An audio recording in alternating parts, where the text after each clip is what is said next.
Good evening, everybody. I hope you, or good night. I keep saying good evening, but it's thinking, but it's good night. Good night, everyone. I hope you're having a good night. I hope you had an awesome Saturday. I'm going to go ahead and invite some people really quickly. So if you come on and you see me, doing this little weird looking thing, it's because I'm inviting folks.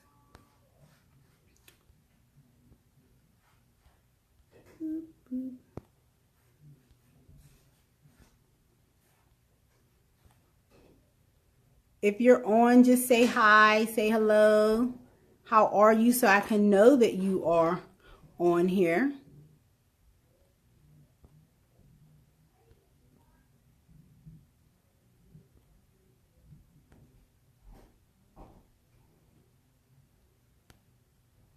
So if there's somebody on here, because I can't see the screen while I'm inviting folks, raise your hand if you were a part of the madhouse that happened at the Bath and Body Works today. So I attempted to go get this candle because I love this myrrh candle that the Bath and Body Works has. It's my house smell. No, it's really gonna be sold out. Oh shit! Sorry y'all. My husband said I shouldn't have told y'all that. But anyway, I love this candle, and so Bath and Body Works had $8 candles. So I went to try to go get one, and let me tell y'all, that was a whole mess. There were so many crowds there. I mean, the line was out the door. And needless to say, I did not find my candle, so I ended up leaving after I stood in line for my husband stood in line for 15 minutes after I looked for stuff that I couldn't find. So, hey, Talia, how you doing? Hey, everybody. Welcome, welcome, welcome. Thank you. Make sure you share this video. Make sure you invite your friends. And I forgot yesterday to say that I have a sponsor for this video. So tonight's video on Insecurity Part 2 is sponsored by the lovely Mrs. Sharice Nance of Vitamin C Healing. And I just want you guys to see her latest journal and book that she's put out. It's called the Vitamin C Healing Journal, 30-Day Guide to Holistic Healing. And so I'm going to be talking a little bit about healing tonight in the form of, hey, Heather, in the form of healing our own insecurities. Now, I was supposed to be tonight talking about busy moms, but I decided to do an Insecurity Part 2 just because I think we have more to discuss. So yesterday we kind of talked about defining insecurity and basically trying to figure out, how you know or not if you are suffering from an insecure persona or if you have a spirit of insecurity. And we talked about, some of the physical manifestations of insecurity and what that looks like. And we also talked about, letting go of insecurity, how to let go of insecurity. What are the steps that you need to take to let go of insecurity? And today I kind of wanted to dive in a little bit deeper into feminine power and how it is affected by insecurity. So I'll say this. I have not always been one to operate in my own unique feminine power. I can be honest enough with you guys. I can be honest enough with myself to say that there were certainly times in my life where I preferred to yell and scream. I preferred to be mean. I prefer to exercise a whole host of what I don't even think we can say are masculine tendencies, but are Western tendencies, ways of dealing with children and my mate. And so I can honestly say that absolutely stemmed from insecurity, because it's really interesting. In the chapter in my book where I talk about insecurity, one of the quotes that I was able to find was a quote from Little Kim. And it was probably one of the most saddest things I've ever read, where she basically said in this quote that she never believed that she was pretty because every man, starting with her father, had always said that she was not cute, that she was an ugly woman. So every man from her father to all the men she'd ever dealt with. And she talked about how that stayed with her and how even to this day, she said, you can tell me I'm pretty a million times, but I'm not going to believe it, because that, like we talked about yesterday, that systemic feeling of being unprotected, that feeling of being, not firm, not grounded in any foundation, left her feeling shaky pretty much for the rest of her life. And she still was fighting those demons to try to overcome those feelings of insecurity. And so one of the things that I wrote down was that insecurity typically creeps in when we've allowed someone else's experiences, their experiences or circumstances to determine for us what it means to be us. So oftentimes when we become insecure, it has a lot to do with us allowing someone else to determine a reality for us. So we essentially take on somebody else's stuff, whether it be something someone has said to us or something someone has done to us, and we internalize that. And we really begin to believe it, and so much so that we become a full participant in someone else's reality for our own lives. And when I read that quote from Little Kim, that's kind of what I thought to myself, that she had basically taken on someone else's interpretation for her of her own life, of her own way of feeling about her beauty, and now was living as a full participant in an alternate reality. And I feel like that happens to us a lot as women, whether it be having the condition of, your parents always yelling at you growing up, or a man always yelling at you, or feeling as if the only way to communicate is to scream, to holler, to yell, not realizing that is outside of what, as a woman, as a feminine person, that you are capable of. And it is not accurately, living in your feminine power to be that type of woman. And so I wanted to talk a little bit about some of the things that occur with women that, because of insecurity, many of us are losing our feminine power because we don't allow ourselves. We've formed these reactionary ways of dealing with life that are not real and that have no results and are not productive. And for many Black women in particular, I think a lot of times we end up being a woman in name only. And that's something I really want you to think about. Being a woman in name only. And I think that happens a lot in our society because we as Black women have not defined for ourselves what it means to be a Black woman. And so what ends up happening is that we put the lipstick on, we wear the clothes, we have the style, and we're on the scene, and we're cute. But when we go home, we're defeated. We are constantly arguing with our mates. We are yelling at our children. We are not exercising grace and invitation and tact. And I think what ends up happening then is we have taken on someone else's definition of what it means to be a woman and have never went inside of ourselves to examine, is that a productive characteristic for a woman? Is it productive for me to constantly be arguing with my mate and to never be self-accountable? Is it productive for me to be a parent whose only way of coming across to my children is to yell at them? Is that pushing you towards self-mastery, or is it pushing you towards destruction? And when I say that, insecurity is causing us as Black women to lose our feminine power, it's because we're operating outside of that. Because a woman should not have to exercise such force in daily activities.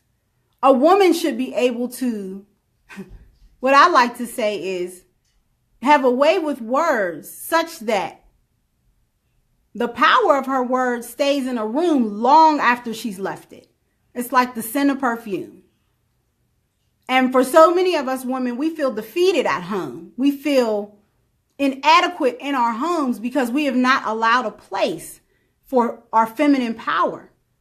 And we've allowed other people's determinations of what it means to be a woman to overtake us outwardly. Meanwhile, we have not taken the time to internally think about what is productive to be as a woman, because What may be productive for a white woman as a woman may not be productive for a black woman as a woman, because we have different cultures, we live in different environments and have different realities.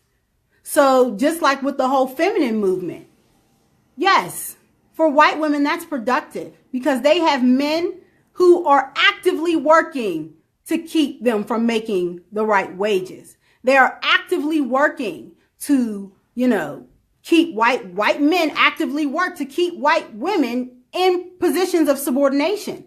But for black women, I'm not sure that the whole feminine movement works for us, because our men don't do that to us. Not to say that there aren't instances of men trying to, strip women of their power, certainly, but not on a systemic level. Of course, domestic violence and other things like that exist in our community, but not on a systemic level. So we have to begin to create new realities for ourselves and think differently about the way we maneuver with our mates, and make sure that it's something that's productive, and also make sure that how we engage with our mates is mutually beneficial. And so I wrote down that being feminine at home is not about whether or not you can, it's about whether or not you can make your family well. So these are some of the things, like being feminine has nothing to do with the clothing you wear, the lipstick you wear. It has everything to do with when you are at home. How does your family feel? How does your home feel? Does your home have warmth? Is it sustainable? Are you bringing goods into your home that are making people well? Can you cook a meal? Can you, make a common tonic for your kids if they have a cold? That's a feminine power. Wellness is a feminine power. Can you operate in that feminine power? I wrote down, can you parent with a man with civility, regardless of whether you're married to him or not, even if you just got a baby's dad, or even if you just have a man? Can you both parent your children in civility? Meaning, can you have a civil conversation? And if you can't, you really need to examine where those behaviors are coming from that are allowing you to act in such violence. And I don't mean violence in form of, smacking or hitting or punching somebody, but violence in the form of the way your words come off. Do your words come off, with vitriol or with whatever that word is, that word? When your words are just horribly spoken to the point where nobody can get a word in edgewise, or, people are offended immediately by what you say. And as a woman, are you able to use tact and grace to make your words count where they need to count? Can you persuade and pull folks together around ideas and causes that count and matter? And I hate to say this, but so many people are on the front stage for no reason. So many women. If you are going to take up a position of leadership in your community, should it not be one where you are able to pull people together around something that matters, around causes that matter, around things and themes that matter? It's not enough to just be a woman on the forefront. But when you're acting in your feminine power, when it's not stemming from insecurity, but it's actually stemming from self-accountability, self-mastery, self-love, and care, then you should be able to talk to people in a way that persuades them with grace and with tact. And a lot of times the insecurity that we feel that keeps us from operating in our feminine power is trickling down to our children. Because the hardest thing for many of us to understand is that your kids are watching you. Most of the time, they're not listening to you, but they are watching you. And when your kids are watching you, they're watching what you do. So if every time you and your husband get into an argument, it becomes a, knock down, drag out fight, but you're steady telling your kid, you got to be kind to people. Your kid's not listening to you. They're listening to what you do. And most of the behavior that they're going to exhibit as they get older is going to be a result of what you do. It is not going to be a result of, what you told them. So we need to think about that. Your kids can see through your insecurities straight to the real you. And I wrote down, there's a quote that I had read in a book that I'm reading, and it says, until that which you think, act, speak, and feel are all a single integrated unit, not only are you robbed of your own power and efficiency in the world, but you fragment every child that even passes in the street. And that's a result of, not being insecure.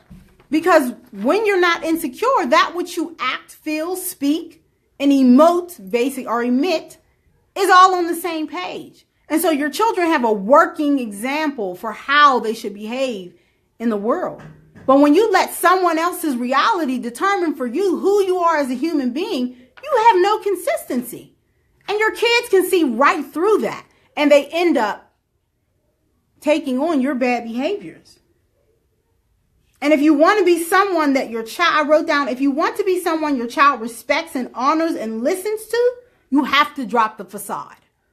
Like, you have to get real about who you are on the inside and begin to realize that your children deserve to see you in all of your authenticity, even when it doesn't feel good, even when you don't feel good, because they need to see your growth, because that is the measure by which they will measure their own growth. That is how they will figure out for themselves how to overcome adversity. That is how they will figure out for themselves what to do when all the balls don't line up and you got things going over here and things going over there. So, but that's all a part of letting go of insecurity and learning how to operate in your own unique feminine power. And that's going to look different for everybody, It's going to look different for everybody what your unique feminine fingerprint, as I like to call it, looks like. It doesn't look the same for everybody, but it does include some basic things. It includes tact. It includes grace. It includes operating out of a sense of invitation and not one of force. Because as women, we should not feel like we have to force the ball in the hole. We have other characteristics and qualities at our disposal that we can utilize in order to persuade people, in order to convince people and to convey messages. We don't always have to do that with force and with, just this dogged mindset that we're going to push things through. I don't believe in that. And you have to not be afraid when it comes to your children to apologize to your children. To say, I've done something wrong. This is what I did wrong. Forgive me. Let me fix it. Because at the end of the day, when you're honest with yourself about your insecurities and you take on a mindset of self-accountability, you realize that your children are just people just like you are. So if your children are just people just like you are, it's okay to say I'm sorry to them. It's okay to say mommy is figuring out who mommy is. Allow me that time and that space because I don't have it all together. But you must be your true, authentic self with your children. You must be your true, authentic self with your mate. And that means as a woman, figuring out how as a woman you can operate in your own feminine power. How do you do that? What does it look like for you? And take off the lipstick. The lipstick doesn't make you a woman. The hair don't make you a woman. The earrings don't make you a woman. What makes you a woman is your ability to be feminine. Your ability to operate within those feminine principles that govern feminine power. Because you can push all you want. You can push all day. You can take your insecure self and try to force everybody else to look at the world the way you do. It ain't going to work. It's not going to work because that is not the way a woman presents herself. And that is not the power of persuasion of a woman. The power of persuasion of a woman is one of utilizing her wit, her intellect, her, style and grace, and being thoughtful about those things and presenting those things in a way that is pleasing, but in a way that is contemplative. And so that's, we've got to begin to think about that. We got to begin to think about what does a real woman look like? When you read that scripture about the virtuous woman, what does she look like? What does she feel like? What does she act like? And if you are operating outside of that, just know that you might even make a whole bunch of money. But you can only put lipstick on a pig for so long before the pig is just a pig with lipstick on, as they say. And so I say all that to say that if you are wrestling with insecurity, if you have a systemic feeling of not being grounded, of not being firm, of not being protected, like I said last night, that's okay. Admit it to yourself and begin to deal with it. Because if you don't, that is going to manifest itself in you operating outside of your own feminine power. And when you do that, you argue constantly with your mate, or you can't find a man. You only communicate with your kids by yelling at them. You know, what was the other thing I said? Have this mindset that you don't need nobody, that you're independent, which is a fallacy in and of itself.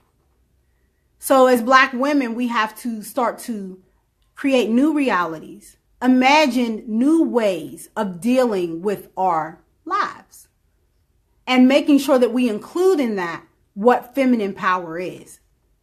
And that's not to say to be, because I truly don't believe in a constancy of submissiveness in a woman. I believe as a woman, there's a time to be submissive and there's also a time to exert yourself. But you must do that in a way that is becoming of you. You must do that in a way that allows your brilliance to shine. And that's woman or man, truthfully. That's woman or man. But as women, we do have special powers endowed to us that we need to begin to utilize in our everyday lives. And we're not going to get there as long as we allow the insecurity of our minds to kind of reign supreme. We have to begin to really take on that idea of self-mastery and accountability. Accountability is the only way towards self-mastery. If you cannot take every single little thing in your life and pinpoint how you affected it, then you're not accountable. If you and your husband got into an argument, the only thing you should be thinking about is, how did I affect that? Not what did he do? Because at the end of the day, he's got to be accountable for his own stuff. You've got to be accountable for your inner security. And if you're accountable for your inner security, then you'll know that there's a certain way for me to deal with my husband. There's a certain way for me to approach him. There's a certain way for me to persuade him. And it ain't got nothing to do with fussing, fighting, and cussing folks out. Same thing with your children, same thing with your auntie, same thing with your mama, same thing with your cousin, all of the above. So, you know, as women, we just have to get to a point as Black women where we say, I'm going to be accountable for myself. I'm going to be accountable for my inner security, for making myself feel secure. Because at the end of the day, no man, no child, no job, no money can do that for you. You have to literally find the gumption inside of your inner self, your inner mind, your inner soul, your inner spirit, to be able to figure it out.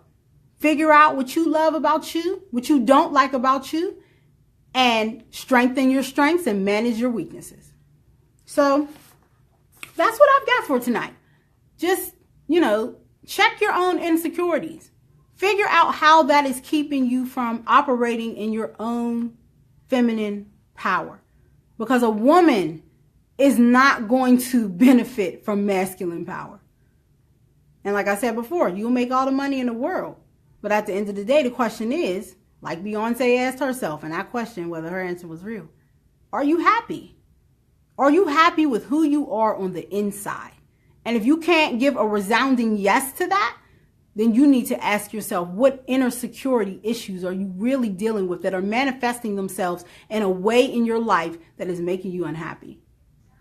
So that's what I got for y'all tonight. I know that was a little bit deep, but this message was sponsored by Sharice Nance of Vitamin C Healing Journal. My husband just came here and told me, don't forget to say the sponsor. But yeah, so this message is sponsored by Sharice Nance's Vitamin C Healing Journal. So don't forget to pick that up. You can find the link in the post above this video. And I will talk to y'all later. Thank you for tuning in. I will be live again tomorrow at 9 p.m. and we will chat again. And I think we'll be chatting tomorrow definitely about the epidemic of busy Black moms. All right, y'all have a great night.